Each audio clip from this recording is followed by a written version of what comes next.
Hello everyone, welcome to my YouTube channel. इस video में हम बात करने वाले हैं HPPWD में वर्क इंस्पेक्टर की वैकेंसी के बारे में। तो पिछले कल जो कैबिनेट मीटिंग हुई उसमें 25 पोस्ट जो है वो वर्क इंस्पेक्टर की अप्रूव करी गई। तो आपको फ्यूचर में ये वैकेंसी देखने को मिलेगी और फर्स्ट टाइम होगा कि वर्क इंस्पेक्टर की वैकेंसी आपको हिमाचल में PWD डिपार्टमेंट के लिए टेस्ट के थ्रू फिल होती हुई दिखेगी।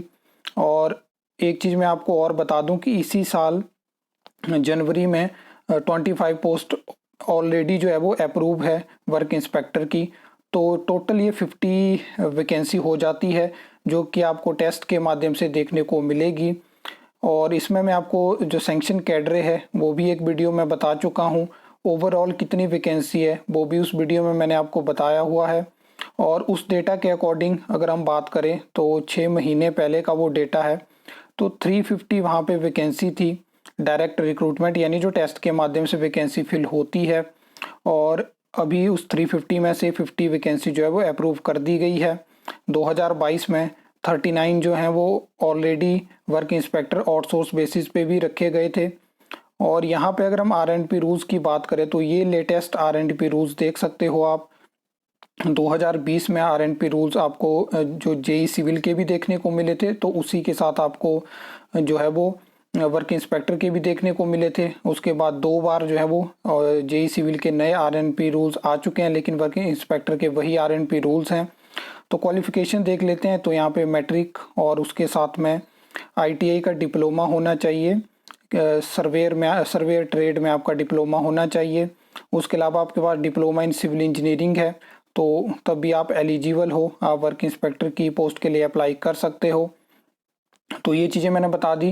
फिर उसके बाद कुछ लोगों का क्वेश्चन आता है कि हमारे पास जो ITI का डिप्लोमा है सर्वेयर में वो 1 साल का है। तो उनको मैं बताना चाहता हूँ कि 1 साल का आपका मान्य नहीं होगा।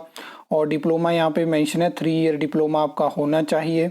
तो ये आप क्वालिफिकेशन देख सकते हो। बाकी डायरेक्ट रिक्रूटमेंट की बात करें तो यहाँ पे 50% डायरेक्ट रिक्रूटमेंट होती है, 50% जो है वो प्रमोशन से वैकेंसी फिल होती है। तो फ्यूचर में आपको जो है वो 50 वैकेंसी जो है वो जूनियर टेक्नीशियन या वर्क इंस्पेक्टर आप बोल सकते हो, तो ये वैकेंसी आपको टेस्ट के माध्यम से देखने को मिलेगी। सिलेबस इसका वही रहेगा जो JEE के हिसाब से है। बाकी अब देखते हैं कि राज्य चयन आयोग से ये वैकेंसी फिल होती है और कब तक राज्य चयन आयोग जो है वो वर्किंग में आता है, कितना समय उसको और लगता है। क्योंकि लगातार जो है वो सरकार वैकेंसी को अप्रूव कर रही है। 2023 में बहुत सारी वैकेंसी अप्रूव हुई, 2024 में बहुत सारी वैकेंसी अप्रूव हो चुकी है, लेकिन उनमें से बहुत कम वैकेंसी फिल हो पाई है। क्लास 1-2 की वैकेंसी फिल हुई या बैच वाइज वैकेंसी फिल हो रही है। अदरवाइज जो लोग टेस्ट की वैकेंसी का वेट कर रहे हैं तो वहाँ पे वैकेंसी हमें देखने को नहीं मिली। इसके बाद आपको एक वीडियो और देखने को मिलेगी जो वर्क इंस्पेक्टर की वैकेंसी आपको जल शक्ति विभाग में देखने को मिलेगी, और वो वैकेंसी बहुत ज़्यादा है, लेकिन वहाँ पे क्वालिफिकेशन जो है वो डिफरेंट है। अभी जो है वो जून में ही वहाँ पे R&P रूल्स हमें नए वर्क इंस्पेक्टर के देखने को मिले थे। वहाँ पे भी मैंने आपको बताया था कि जो डिप्लोमा इन सिविल इंजीनियरिंग है तो वो डिपार्टमेंट में कांटेक्ट कर सकते हैं कि इन रूल्स में चेंज करिए, लेकिन वो चीज़ें नहीं हुई।